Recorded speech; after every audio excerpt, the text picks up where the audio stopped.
Go inside the Crimson Tide with your hosts Rodney Orr and Gary Harris, keeping you informed on everything Alabama. Tider Insider TV, brought to you by Visit Tuscaloosa. And hello again, everybody, and welcome into the latest edition of Tider Insider TV, as we just heard, presented by Visit Tuscaloosa. I'm Gary Harris, joined by Rodney Orr from TiderInsider.com.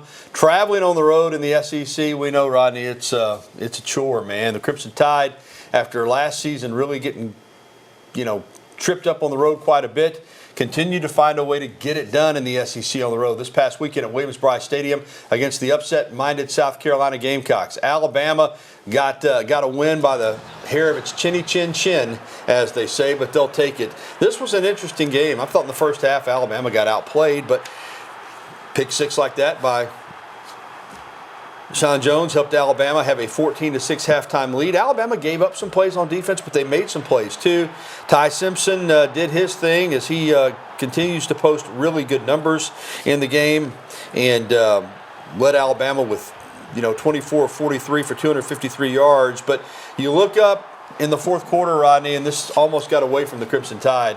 They were down 22-14, an 8-point deficit with a little more than 2 minutes to go in the game, but they put together a nice drive. Germie Bernard capped it off with a 5-yard touchdown run. The 2-point conversion, a little bit of a trick play to Cuevas, made it 22-22. Still, you're thinking, you got to hold South Carolina just to get into overtime, but that's when the defense came up with the play of the game. As Deontay Lawson, Lenore Sellers had a good day, running the ball, throwing the ball, but with South Carolina trying to get in position to kick a field goal, he got pressured, he tried to run, he was on his way down, and Lawson would come in, and here's the play. Watch number 0 right there, as he is going to rip that football out, and it was right there for Tim Keenan to fall on it, and then Rodney, instead of just trying to get it in overtime, Alabama gets the touchdown by Bernard. They wind up winning this game 29-22. Yeah, Alabama's won a lot of games like this in the past, Gary, but this one went down to the nitty-gritty. When you talk about the drive that Alabama put together, the 14-play, 79-yard drive, again, Ty Simpson might have been off at times. They dropped a lot of passes, but in this drive, they put it all together. Ty converts 2 really big third downs on that drive that were crucial. And, they get down there at the goal line. Of course, the nice throw to Germie Bernard for the touchdown. And, again, I love the plays that Ryan Grubb has down in that part of the field. It's a great play to Germie Bernard. Then they get the 2-point conversion, as you mentioned. So tied everything up. And then, you make things happen on defense. And, listen, the defense, again, gave up a few plays here and there. This is not a really good offense that they were playing, obviously. It's the only SEC offense that was averaging less than 300 yards a game coming in. But I tell you what, they made plays when they had to. Yeah, they did, and that's what it comes down to in these games in the SEC, especially on the road, making crucial plays at crucial times. Alabama did that. I'm not sure they would have done that last year, but this is a huge win because the previous 4 weeks they had played 4 ranked teams, starting with Georgia on the road, Vanderbilt at home, at Mizzou, and at home against Tennessee. And then all of a sudden, you're a double-digit favorite against a team that's been struggling, and you get that team's best effort. And the difference, again, we've talked about this all football season, Rodney. Results matter more than they ever have with the way college football is set up. The difference in that last couple-minute comeback, talking about a win on this show as opposed to if Alabama had lost that game, it's night and day. This keeps everything going. This keeps everything on track for a special season. You lose that game to an unranked team on the road, and here we go again. That would be the talk. That, and also, Gary, I think this really positions you here in the stretch run. You've got LSU, you've got Oklahoma, then obviously you got Eastern Illinois, but you have to go to Auburn. So you got 3 very tough, difficult games still coming up. Even though LSU's in a little bit of disarray, you still have 3 very difficult opponents coming up. And you know what? If you lose that South Carolina game, you probably lose one of those last 3. You may not get in the playoffs. May not at all. And a couple of veteran players. Let's first talk about Bernard. He just continues to be, Ty Simpson's the straw that stirs the drink. But Bernard just, in so many different ways, he finds a way to hurt the opposing defense. Yeah, great design right there on that throw. And then here you see him they lined him up in the Wildcat. You know, the thing about it is they lined him up in the Wildcat, and I think Alabama called timeout. Wasn't it Alabama that called the timeout, Gary, to check the play here? And then there you see him sweeping right. But there was a timeout before this play, and then South Carolina decides to let him score there, which you and I talked about. We were glad they did. Yeah, because listen, I understand South Carolina didn't have any timeouts, but I would do this. You know what? I would take my chances with Connor Talty, a guy that's inexperienced, hasn't kicked a game-winning field goal. Block the kick. You've got an opportunity to win rather than just give up the touchdown there. And Deontay Lawson, in his 5th season at Alabama, coming off the knee injury. It's taking him a little while to get back. But, again, this play is just what you call a veteran heads-up play. I mean, Sellers is going down, but he had the presence of mind when the ball was presented to just rip it out. Yeah. Yeah, and you know, Gary, listen, it's Alabama's playmakers here making the plays, the veteran players. You talk about Deontay Lawson, you talk about Tim Keenan, Germie Bernard, Ty Simpson now. I know, obviously, it's his first year, but he's been 4 years in this program. He is a leader. He's a captain of this team. All of these guys. So the playmakers made the plays down the stretch. They sure did, and what a play that was right there. What a win. Again, I can't stress to you enough. I know people will say South Carolina's not very good, but remember, Rodney, let's talk about where they were at going into the season. This was a team that had college football playoff expectations themselves, and many people picked them to make a serious run. In fact, I had Alabama going 10-2 in my preseason picks, the 2 losses at Georgia and out South Carolina. So the record may not have stated what is a fact that they've got some really good football players. They do have some really good football players. Anytime you have Lenore Sellers, a quarterback like that, I mean, it's a threat. We said last week the worst thing you wanted to do, or the last thing you wanted to do, was to get into this game and allow them to have some momentum. First drive, Alabama jumps offside, gives them a first down, the crowd's in the game. So Alabama did make some mistakes that kind of gave South Carolina life, but eventually they won the game. Yeah, just a really nice win, and now you get to the bye. And it's style time for Coach Talk. Alabama's offense has shown a numerous amount of trick plays and formations, particularly in the red zone. And for the most part, they've been successful with those plays, whether it's wide receiver Germie Bernard lining up behind the center or left tackle Caden Proctor in the backfield. Crimson Tide head coach Kalen DeBoer says that the trick play possibilities with his offensive coaching staff are endless. Well, it keeps building because our staff is crazy sometimes, they just every week are adding to it. And what I like to see is us work on plays, and a lot of times they don't get called that week, but you start banking reps of each concept or each play. And, as you become more and more comfortable, the right opportunity pops up. It's on the call sheet. And, you let it fly. And so, again, I want our guys, not flinching, when those type of things come up. Like, let's just go do what we do, And, again, you put it in the guys' hands that you trust, and you put the pressure on the other team by doing that. Clearly, Rodney, Alabama reps these plays a lot in practice to have the confidence to run them, even with Proctor, in the backfield. But I'll say this. It keeps the other defense on its heels. When Alabama gets inside the 10-yard line, they're having to prepare for a lot of different things and probably getting some formations that they haven't even seen before on film. Yeah, like I said, I think Grubb has a ton of really great, well-designed plays in his pocket here, in these situations, especially the things that we've seen on two-point conversions, goal line. We had a couple of fourth downs. We had the big throw against Missouri on fourth down for the touchdown. This one here, again, I like the plays that they have designed in those situations. We did see Proctor get a carry. Defenses are starting to adjust. He got eaten up pretty well. So I think you'll see Alabama maybe go away from that some. I'd like to see, and this is something we talked about, the run game still needs improvement. They only had 13 carries in the game. Daniel Hill in the red zone, it just seems like a natural to me. I'm just amazed he doesn't get the football down there. Sledgehammer. 244 pounds. I think we'll eventually see that. And you mentioned Proctor. Again, I thought that play maybe he would be a decoy. Thought it would have been a good opportunity to use him as a decoy. Maybe we see that later. But Daniel Hill, you mentioned him as a receiver. Gary, he's really good. He really is. 29-22, Alabama moves to 5-0 in the SEC. Well, still to come on Tider Insider Television, Crimson Tide looking to regroup during a bye week, get some much-needed rest. We'll talk about what Alabama will be looking to get done this week. Plus, the next opponent after the bye is LSU, and the Tigers won't have that man as their head coach anymore. Brian Kelly is out.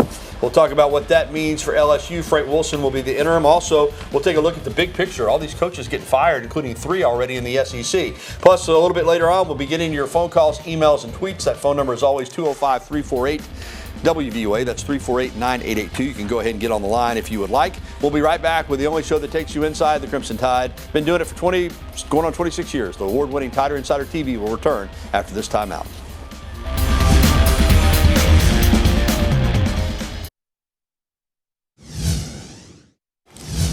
Welcome back to TITV, presented by Visit Tuscaloosa. Alongside Rodney Orr, I'm Gary Harris. Well, Rodney, the bye week is here, the second of the season. Boy, now that you've gotten through that 5-game stretch, it seems like it's coming at a perfect time. You played 3 games and you got the bye before you started the 5-game stretch. Now you get through it 5-0, all SEC games, and you get to your second bye before you close it out with 4 consecutive games before the pace season. So again, if you hadn't navigated through this thing, it might seem like it was ill-timed, but to go through that stretch 5-0 and now to have this bye week, Rodney, it just seems like it is perfect time. And in fact, Kalen DeBoer called it a much-needed break. No doubt. I mean, I thought this team was, Gary, running on fumes. We talked about that on TiderInsider.com because you talked about the 4 games that they had previous to this against all ranked SEC teams. Alabama gutted out some really tough wins, a lot of intensity in those games. I mean, at some point, a team needs a break. And this one got through that South Carolina game, fortunately,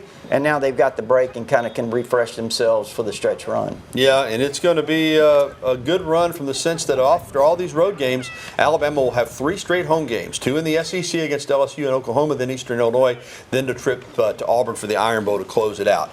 But let's talk about LSU. We'll get into our in-depth preview next week, of course, but huge news on Saturday night. They had a lead at halftime over A&M, and in the second half, they got absolutely destroyed. And that man right there, Brian Kelly, head coach of the Tigers, until Saturday night, they fired him that night after the game. Here's the thing. They were up at halftime. Yeah. I mean, they were ready. Yeah, ready to celebrate. And then here, 30 minutes later, 30 minutes of playing time anyway, he's basically fired. Yeah, Frank Wilson, longtime assistant, a couple different times at LSU from New Orleans, great recruiter for that state. He is the interim head coach, and again, we'll preview the game next week, but just your initial thoughts on having an interim head coach. They're changing the play caller, changing the quarterback coach, so they'll come in with a different attitude. What do you think about that? Is that an advantage for them? No, I don't really think so. I think anytime you're in disarray, you have to say, it's not an advantage, especially when you're coming to a team that has the kind of mindset that this Alabama team's been playing with, a lot of confidence. We talk about the game they just won. Alabama showed a lot of maturity, a lot of leadership, a lot of confidence in that game. So you're coming with disarray, new coaches, even though their coaches have been on the staff. I think it's difficult.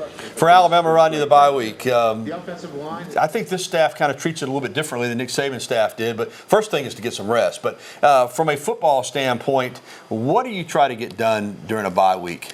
Well, I mean, it sounds like the way they do it is, Gary, they have a couple of practices. And I know that, a few people on TiderInsider.com said, hey, why aren't we practicing more this week? Well, I mean, first of all, they can use some time off. That's right. And this is not something that they're just doing this week. It's pretty much standard procedure, the way they've done it, the way they've handled off weeks, not just at Alabama, but at various places where they've coached. So, I mean, it's not anything that's out of the ordinary. It's not what they didn't do against Georgia. I mean, they kind of followed the same schedule, so it's nothing really new. All right, we mentioned Brian Kelly out. He's the 3rd coach in the SEC to be fired. I got it on my phone here. That's 11 openings now at the Division I level, 8 in Power 4 conferences. The fired coaches at programs are so far Florida, LSU, Penn State, Virginia Tech, Oklahoma State, UCLA, Arkansas, Stanford, Oregon State, UAB, and Colorado State. We're not through October yet, Rodney. Yeah, this is the new world of college football. But what do you make of this? Just, hey, man, things aren't going our way. We're not going to make it in the playoff, so we're going to fire our coach. Yeah, I mean, each one of them is probably a little bit different circumstances, situations, but I mean, it's just crazy. I mean, it used to be that you waited until the end of the season to make coaching changes. Guys didn't get fired for having a bad year, but it's all changed now. It's completely changed, and a lot of people want to try to get ahead so they can position themselves for their next coach. They're already have feelers out. Lane Kiffin's going to Florida. He's going to LSU. He may go to Penn State. He may go to Nebraska. Hey, if Matt Rule goes to Penn State, he may go to Nebraska. The LSU's opening is interesting though, because a lot of those people down there are still obsessed with Nick Saban, and there's one national analyst who said, hey, You call Jimmy Sexton, you offer him $100 million for 4 years, $25 million per year, just for 4 years to come in there and get it straightened out, and you make him say no.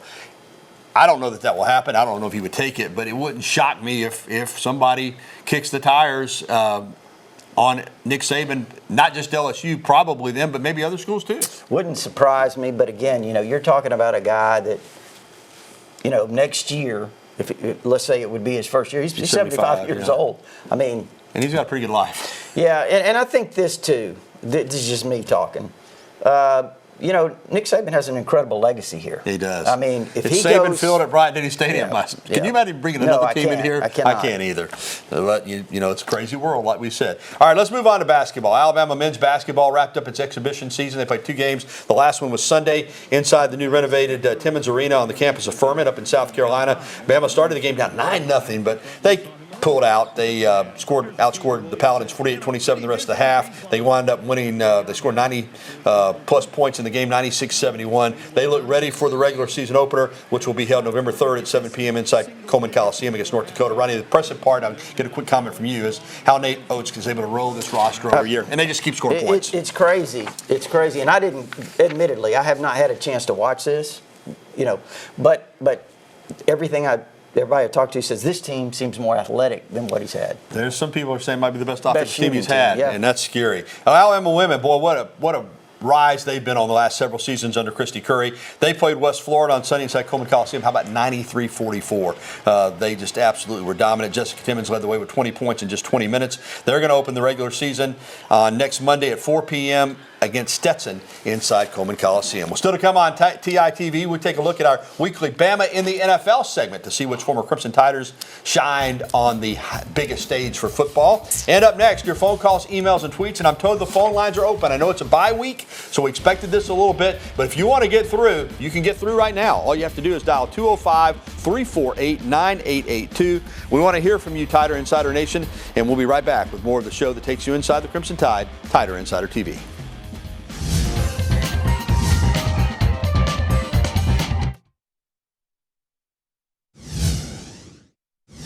Bama in the National Football League. Look at that touchdown, Rodney. That was number 111 for Derrick Henry. He would score another one, was 112, putting him past the great Walter Payton. 5th all-time in the history of the National Football League in rushing touchdowns. He could pass Adrian Peterson, possibly this season as well, to get to number 4. Maybe even Marcus Allen for number 3. That's great. Still bothers me that Sean Alexander's got 100 touchdowns rushing and not in the Hall of Fame. Hey, Tua, after maybe the worst game of his career, came back and threw 4 touchdown passes on Sunday against the Falcons. I hope we got the one in here to Waddle. We may not. But the one to Waddle, which I don't know if we're going to see, was just like the one in the SEC championship game against Georgia. Here it is. Yep. Watch this. If they had a split screen, it looked almost identical. Same sideline. Yeah, 4 touchdowns for Tua. No interceptions. He and Jalen are always going to be linked. 2 of those 4 touchdowns, so does Jalen Hurts for the Eagles, as he throws 4 as the Eagles beat the Giants 38-20. So good day for those 2 former Bama quarterbacks, Bama in the NFL, and plenty more. All right, we got a phone call. We're going to get to phone calls, and then we'll get to our email question of the day. Let's go over to Alexandria, Northeast Alabama, and talk to Doug. Hey, Doug.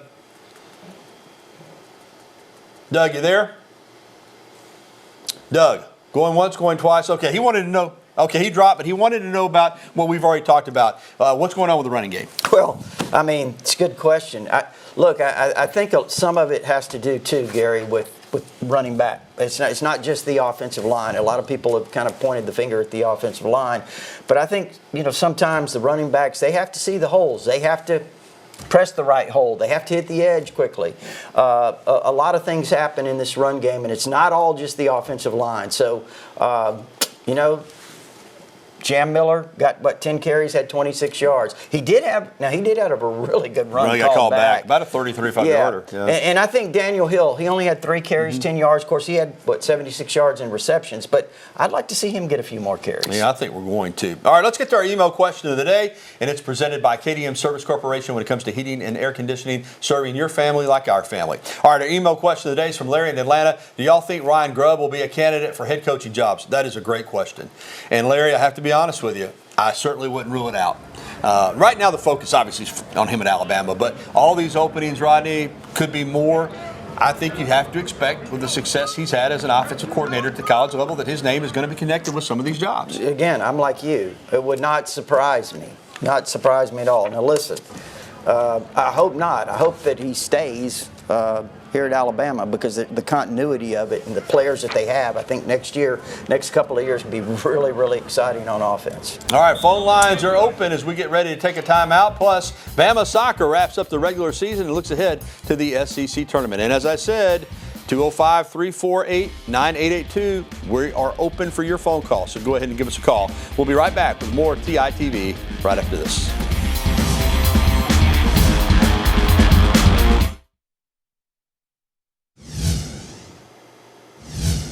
Alabama soccer closed out the regular season on the road in Knoxville against number 15 Tennessee. Great match, but it was one goal from Kate Runyon in the 56th minute as the Vols took a 1-0 win. Alabama's 10-7-1 overall, 4-6 in the SEC. They will travel to Pensacola to face 7th seed South Carolina on Sunday at the SEC tournament. All right, we're going to get in one more email question, and this one is from John in Northport. Any update on 2027 quarterback Elijah Haven?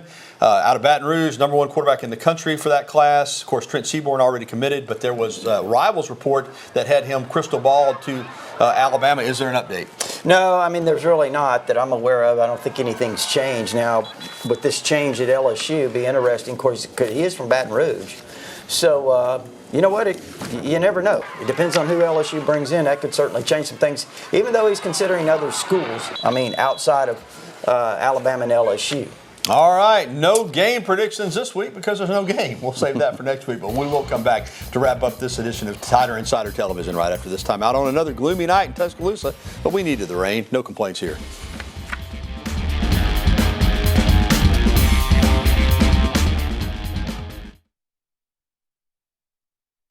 Well, time flies when you're having fun with all these Victory Tuesdays we've been having. We've been having a lot of fun. That's going to wrap it up for this edition of Tider Insider TV.